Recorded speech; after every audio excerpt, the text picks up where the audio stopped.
Assalamu alaikum everyone. Welcome to Hello Hola Boju Shao Session 3 Part 2. Here I am Tasin again. In my previous video I have talked about how to build up a conversation in the most informal way possible. Now in my part 2 I will be talking about the formal way, which is introducing yourself in a professional setting. So let's get started. First one, prepare some background information about yourself to break the ice. A professional environment, be it a job interview or a networking event or any other situation where you have to show your professionalism, is not the same as a meeting a friend at a bar or introducing yourself to classmates. Being professional means you have to be a bit much or bit more informal depending on the context. Use properly constructed sentences and above all show the other person that you are professional, an asset, a person worth having in their life or team. If you are supposed to take part in a formal or professional situation, prepare a little bit of background basic information so that you can introduce yourself professionally. Remember that first impressions are very important and normally it's impossible to change once they happen. So take the first steps very seriously. Instead of saying hi, my name's John, how are you doing, how I'm John from New York, you can try this. Good morning, my name is John Doe, very nice to meet you. I am John Doe from New York, nice to meet you, Mr. Gordon. Good morning, sir, my name is John Doe, I come from New York office. Good afternoon, Mr. Gordon, I am John Doe from New York, I have heard a lot about it. It's a pleasure to finally meet you, Mr. Gordon. My name is John Doe. I just arrived from New York. Number 2.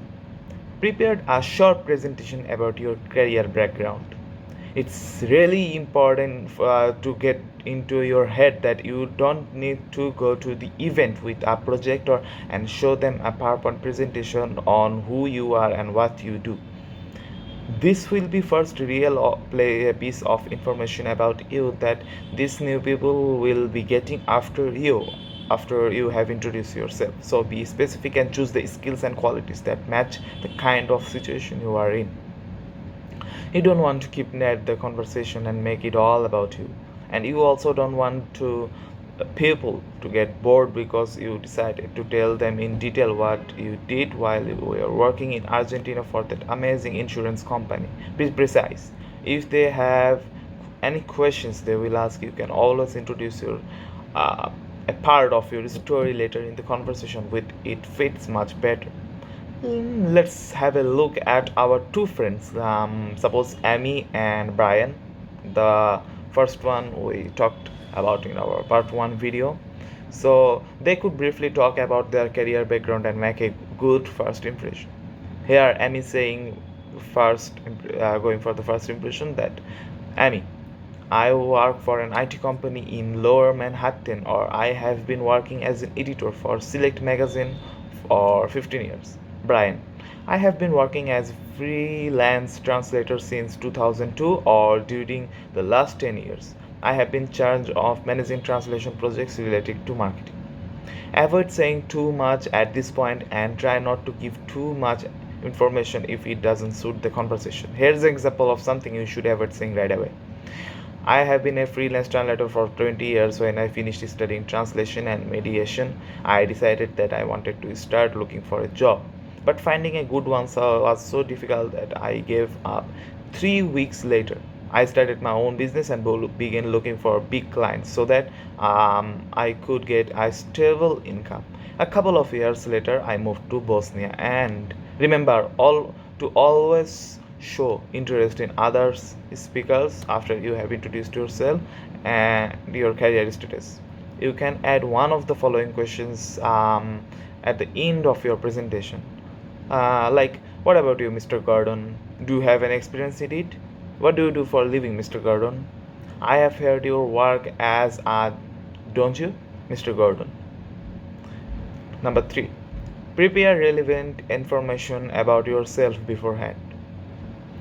As the conversation goes on, the situation you are in will determine what you speak about. If you are on a job interview, we will most probably will have to answer the questions about your last job, your experience in this, and the field or strengths or your weakness.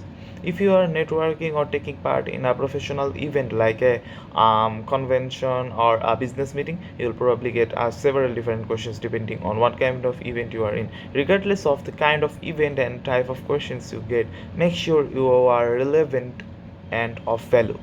Always try to answer the questions directly and to the point, unless they are uncomfortable or very out of place. Whatever you are answering, remember to stay on topic and avoid going off on a tangent. Here is a couple of examples of things you shouldn't say unless you specifically asked about, which would be weird nonetheless. Oh yes, I love kittens. I think McDonald's has the best coffee in town. Facebook is full of handsome men and pretty women. Instead, you might say the following lines: I own my translation company and I have 4 employees. My biggest strength is being able to adapt very easily to almost any kind of situation. I find it interesting that more and more people are deciding to attend this kind of conversation. I'm so glad you just asked that as a matter of fact. And yes, I'm married and I have 4 amazing kids. Note that the final answer is a potential question would be fine in a professional or networking situation, but it's not okay for an interviewer to ask you about your marriage, children, or family life. At least if you're interviewing in globally. Number 4, think of the things that make you unique.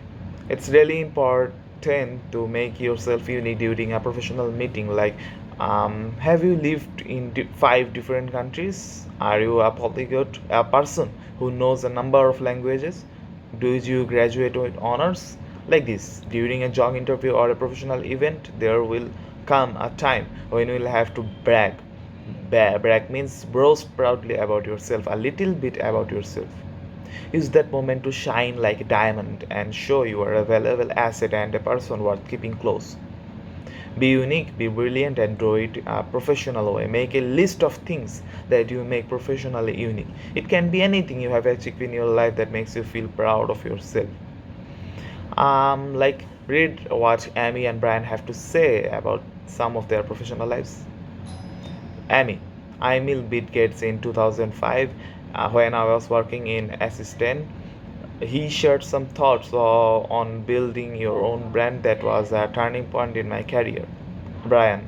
I used to live in Bosnia and Herzegovina, where I got work with the Institute of Research of Crime Against Humanity and International Law. This allowed me to have an insight on the top, which has certainly proved to be valuable for my job as a translator. By the way, avoid talking about the things that could be detrimental for you or are so unimportant that they are not even worth mentioning. Like, I am punctual and very responsible. My mom always packs lunch for me. I lived in Bosnia where the food is amazing. So try to avoid this. Number 5, practice, practice, and practice. It's called 3P. Always remember that 3P to get better at building up the information, building up the conversation when you are interacting with an individual. Rather could be formal or informal. So, introducing yourself professionally and being able to hold a formal conversation in such stressful environment can be daunting. But if you get ready beforehand and prepare some sentences and answers before you enter the situation, you will be much more confident and calm before you go to professional event, and it can help to practice possible conventions as much as you need until you feel comfortable and happy with your answers. What you can do is watch some videos of other people having professional interactions is also a helpful step to become confident. Like, many websites and courses help you to get better at it, and there's launch some videos which will help you to maintain your professionalism and the way you interact in a professional way a lot better. Before, by the way, remember that being professional doesn't mean having the best credentials or having graduated from the most prestigious universities. Being professional means knowing how to behave in a formal professional environment, knowing what to say at every specific moment, and acting in a way that will make people understand you are reliable, competent, and expert in your field.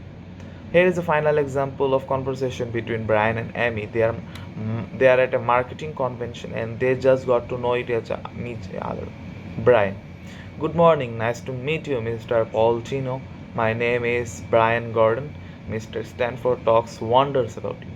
Amy: nice to meet you, Mr. Gordon. Please call me Amy. So, what's Mr. Stanford saying about me? Mr. Stanford: ha, I was just telling Brian about your amazing career and your recent move to San Francisco.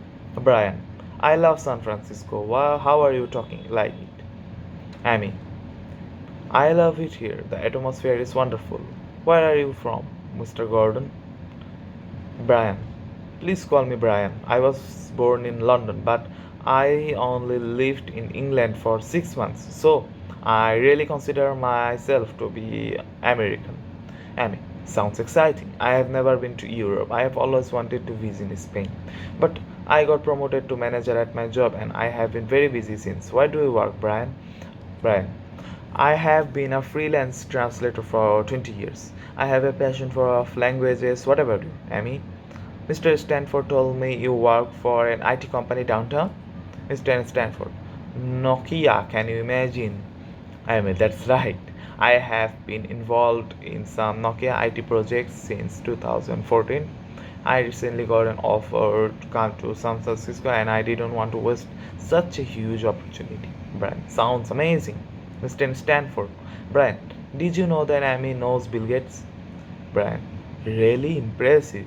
Amy: thanks. I met Bill Gates in 2005 when I was working as an assistant. He shared some thoughts on building your own brand that was a turning point in my career. Brian: sounds amazing. So here you have noticed that Brian, Amy, and Mr. Stanford build a very much of professional conversation, merging all of the components what is needed to maintain a better conversation, which can be professional or very informal. So if you guys like my today's video, keep subscribe to sit to big and hit the notification bell in the bottom right corner of the video. Thanks for watching.